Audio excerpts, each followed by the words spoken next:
예, 반갑습니다. 이번 주차는 논어의 구조가 어떻게 되어 있는지, 즉 첫 번째 글자가 무엇이고 제일 마지막 주제가 무엇인지를 살펴보면서 공자가 논어라는 책에서 이야기하고자 하는 내용을 살펴보는 시간을 갖도록 하겠습니다. 논어는 글자 수로 보면 한 12,000여자에 불과하고, 그다음 편은 모두 20편으로 되어 있고 장은 516장으로 구성되어 있습니다. 이렇게 보면 많다면 많은 글자 수입니다만 또 적다면 적은 글자 수이지 않습니까? 이런 것들을 전체적으로 조망할 수 있는 그런 시간을 갖는다면 좀 더 쉽게 논어가 말하는 세계에 다가갈 수 있지 않나 생각을 합니다.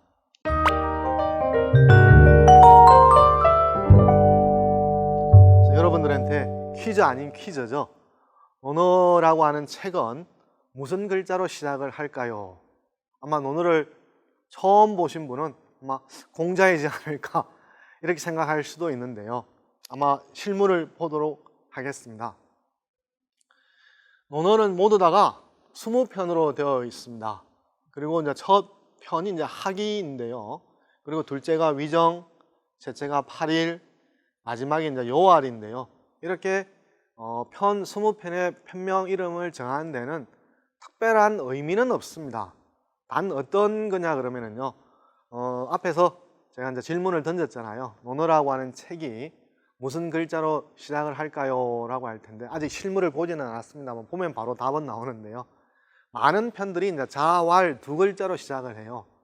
자, 그러면 논어를 편집을 할 당시에는 아직 주제별로 책을 쓰는 시절은 아니었습니다. 그러나 순자라고 하는 사람 책을 보게 되면 제일 첫 편인 권학 이런 주제를 가지고 글자를 쓰고, 또는 묵자라는 사람도 겸애 또 이런 주제를 가지고 글을 쓰는데, 공자의 경우에는 그런 식의 책을 쓰는 게 아니고 이미 있는 텍스트를 가지고 이제 편집을 했는데요.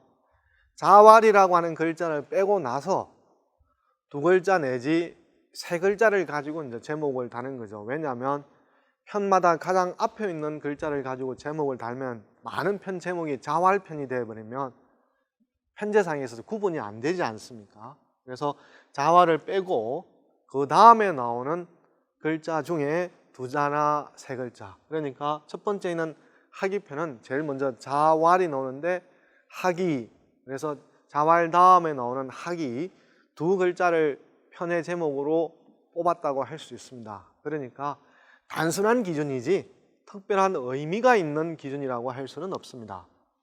이게 아까 이제 여러분들한테 오늘은 무슨 글자로 시작할까요? 라고 질문을 드렸는데 그것에 대한 해답을 찾을 수 있는 화면이라고 할 수 있습니다. 보시면 말씀드렸듯이 제일 첫 편이 자왈, 학이, 시섭지, 불력, 열호 되어 있지 않습니까? 이렇게 할 때 자왈이 많은 편에 있어서 가장 시작하는 것으로 쓰이니까 자왈 두 글자를 빼놓고 보면 두 글자, 세 글자씩 제목을 단다고 말씀드렸지 않았습니까? 그래서 학이 이 두 글자를 가지고 제목을 단 거죠.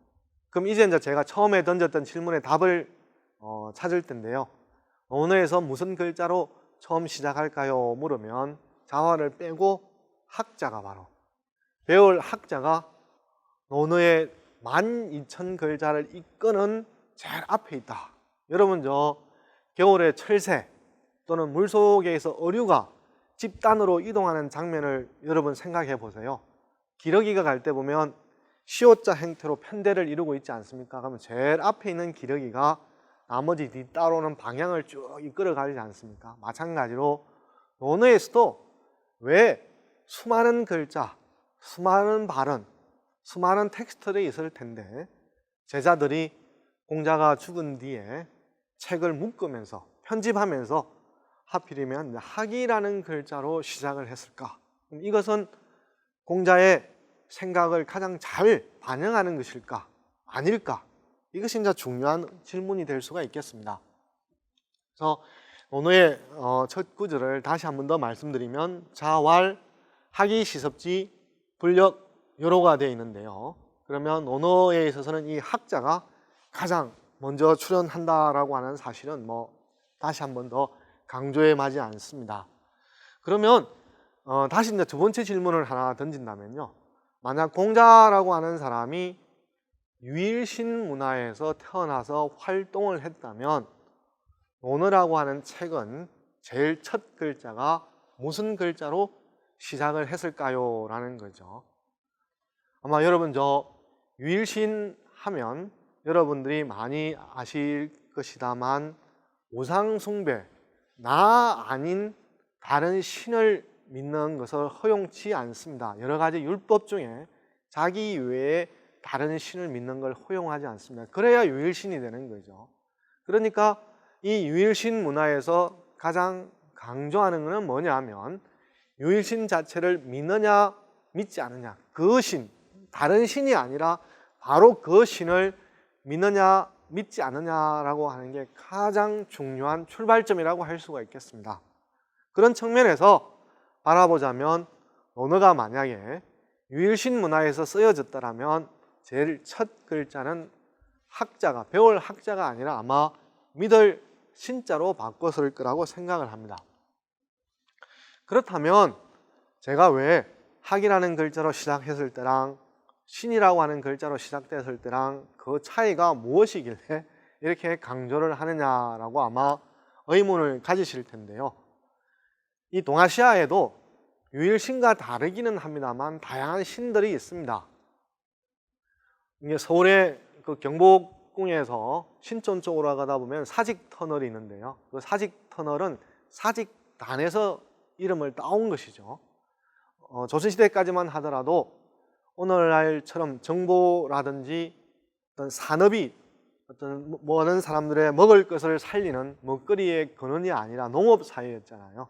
농업 시대다 보니까 토지와 곡식신이 중요한 거죠. 그래서 사직단에서 토지신과 곡식신의 제사를 지내는 것이죠. 그러면 일종의 기능신들이라고 할 수 있겠고요. 또는 우리가 명절날 민족 대이동을 하면서 조상분들에게 차례를 지내지 않습니까? 대대로 우리는 어떻게 생각하냐 그러면 조상들이 죽으면 하늘나라에 가서 조상신이 된다고 생각을 합니다. 그럼 이런 다양한 신들, 자연신이라든지 기능신들이라든지 조상신들이 있지만 그런 신들은 유일신과 격이 다릅니다. 그러니까 개인적으로 실존적으로 큰 고민이 있거나 또는 공동체적으로 위기상황에 있을 때 조상신이나 기능신이나 자연신에게 기도를 하지 않습니다. 왜냐하면 그런 신들은 그런 대답을 해줄 수 있는 권능을 가지고 있지 않기 때문입니다. 그럼 어떻게 해야 되냐는 거죠. 어떻게 해야 개인적으로나 공동체적으로나 위기상황에 있을 때 해법을 찾아 나갈 수 있냐는 거죠. 이런 자연신들은 내가 후손이 잘못되지 않도록 보호해주는 보호신의 역할이 있지, 내가 문제 상황에 있을 때 해답을 알려주거나 정체성을 알려주는 그런 신의 또는 심판하는 신의 그런 모습이 없는 것이죠. 그래서 보면 이 학이라고 하는 글자는 중요하다는 거죠. 왜냐하면 신이라고 하는 게 있으면 유일신에게 문제 상황에 대해서 기도를 하면 신이 어떻게 하죠? 응답을 하고 답을 알려주고 계시를 하지 않습니까? 드러내 보여주지 않습니까? 즉 내가 어찌해야 될 바를 모르는 갑갑하고 답답한 상황에 놓여 있는데 내가 어느 쪽으로 나아갈지 길을 쭉 펼쳐 보여주는 거잖아요. 그러나 동아시아에 있는 다양한 신들은, 다신들은 그런 권능을 가지고 있지 않는 거죠. 그럼 사람들이 어떻게 해야 됩니까? 동아시아 사람들이라고 해서 개인적으로나 공동체적으로나 위기가 없었다라고 말할 수는 없는 거잖아요. 그러면 위기가 스스로 해결될까지 앉아서 기다리기만 하는 것은 아니잖아요. 그죠? 사람이 주체적으로 어떤 식으로 문제를 풀어가야 된다는 거죠. 그러면 결국은 문제가 뭐가 되느냐 그러면 유일신 문화에는 정답이나 해답이 신에게서 나온다라는 거지만 동아시아 사회는 어디서 답이 나온다라는 거죠? 이미 경이라고 하는 것, 여러분들이 알고 있는 시경, 서경, 역경, 춘추, 예기라고 하는 오경이라고 불려지는 경에 답이 있다고 하는 거죠.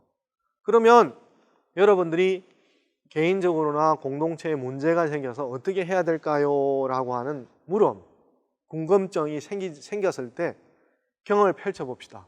근데 여러분들이 경의 글자를 이해하거나 의미를 해석하려고 그러면 모르잖아요. 그럼 어떻게 해야 됩니까? 그래서 바로 배운다라고 하는 말이 나오는 거예요. 내가 문제사항에 놓이더라도 거기에서 해답을 찾아야 되는데 그 해답은 이미 오경, 즉 경 속에 들어있는 거죠. 그럼 경에 있는 것을 이해를 해서 내 상황에, 나의 문제사항을 어떻게 풀어갈까라고 고민을 할 때 경에 있는 텍스트의 의미를 이해를 해야 된다는 거죠. 그러지 않으면 해답은 경 속에는 있습니다만 경과 나 사이에는 건너갈 수 없는 거리가 있는 거죠.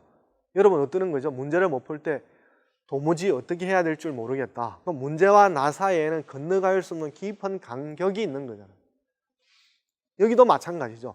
경을 이해하지 못하면, 경의 뜻을 이해하지 못하면 내 사항은 있습니다만 해답을 찾아낼 수가 없는 것이죠.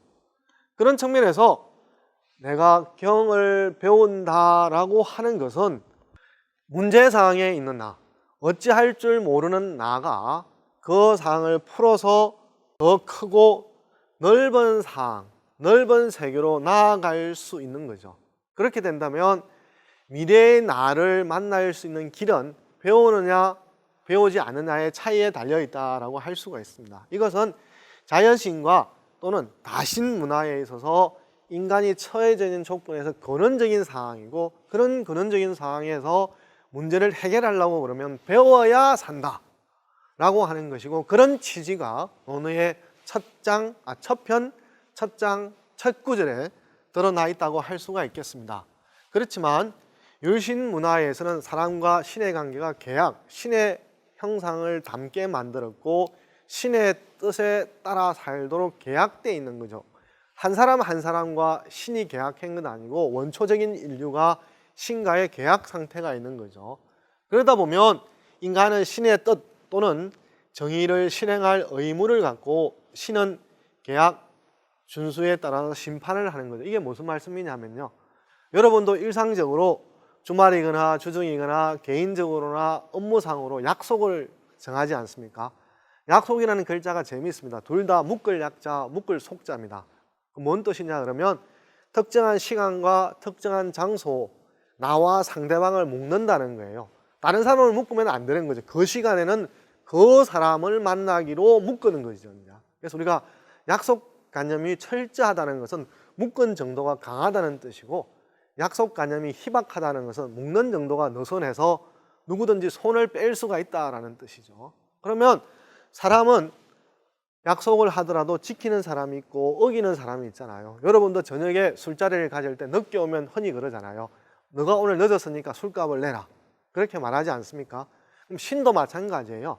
나의 뜻에 살아라, 맞게 살아라 라고 그랬는데 사람에 따라서 그렇게 살아가는 사람도 있고 살아가지 못하는 사람도 있는 거예요. 그래서 계약이라는 말 다음에는 꼭 심판이라고 하는 게 따라간다는 거예요. 왜냐하면 계약을 지키는 사람도 있고 지키지 않는 사람도 있는 거죠.